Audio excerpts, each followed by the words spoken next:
Fábio, bom dia para você, sempre um prazer bater esse papo contigo. Bom dia. A gente tem vários assuntos, né, ligados aos Estados Unidos ainda repercutindo. A Paula estava comentando bastante contigo essa história da aprovação do teto da dívida e hoje a gente teve o dado do ADP, né? Depois de um jolts ontem importante, hoje a gente vê um dado também bastante forte do ADP. Queria saber sua opinião e sua visão sobre esses dados de emprego que ainda seguem bastante resilientes aí nos Estados Unidos. E saber se a gente pode perceber um payroll bastante forte amanhã por conta desses últimos dados que acabaram sendo divulgados, ou a gente pode ter uma perspectiva diferente, não necessariamente a gente vai ver um payroll tão forte assim amanhã, justamente aí, né, depois desses dados de emprego divulgados nesses últimos dias.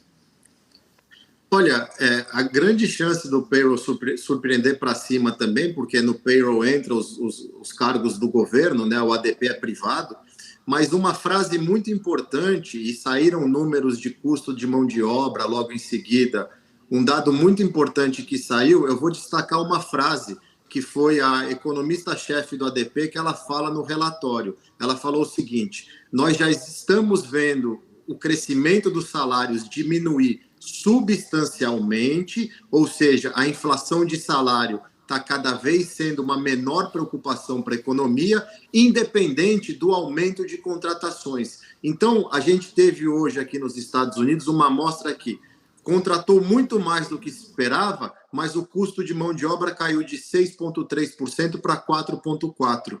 Então, se mantivesse o custo de mão de obra e tivesse tido o mesmo o número esperado de vagas contratadas, foi o mesmo efeito, tendo mais vagas contratadas com menos mão de obra. A pressão está menor, a deflação salarial não está ruim, a inflação salarial, desculpa, não está pressionando.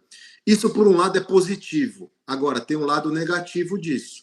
Enquanto o mercado de trabalho, e vejam bem, falo isso olhando o livro de economia, não julgo e não quero desejar o mal a ninguém, mas olhando para o livro de economia, e o Van Dijk está aí, ele é excelente nessa análise, eu quero a opinião dele, enquanto o pessoal estiver em pleno emprego, a inflação de serviços não vai cair de jeito nenhum, porque você gasta, você está confortável, você tem segurança de renda. Infelizmente, você só desacelera a economia para conseguir trazer a inflação para a meta, jogando a economia numa recessão. A cabeça uma recessão não precisa ser um negócio que acabe com o mundo, mas você precisa subir o desemprego.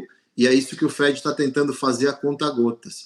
Enquanto a turma estiver empregada dessa maneira, com garantia que vai ter renda, ele deixa de comprar uma casa, ele deixa de fazer grandes coisas. Mas as pequenas coisas, que é o que está pressionando a inflação, ele vai continuar fazendo. E aí você fica naquela briga. Ok, e agora? Eu preciso pôr a inflação na meta, e seria melhor fazer rápido. O próprio Van Dijk falou no quadro passado, a inflação mata o mais necessitado.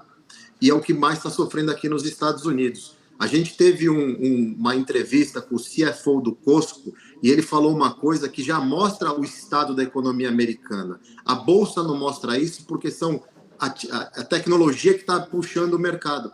Mas ele falou, a gente já tem dados suficiente para mostrar que o americano está com sérios problemas em casa, porque eles estão comprando porco e frango, que é muito mais barato, e não estão mais conseguindo comprar carne. E toda vez que a gente aqui no Costco viu esse fenômeno acontecer, e ele põe as datas, 2008, 2001, 80 e pouco, os Estados Unidos entrou em recessão. Então, a gente está naquele meio do caminho que o mercado vê uma coisa, a tecnologia puxando, acha que está tudo bem, mas a economia real já está bem machucada, e o cara está se endividando a juros altos. Então, você cria uma fogueira que qualquer gasolinazinha vai explodir. E esse é o problema.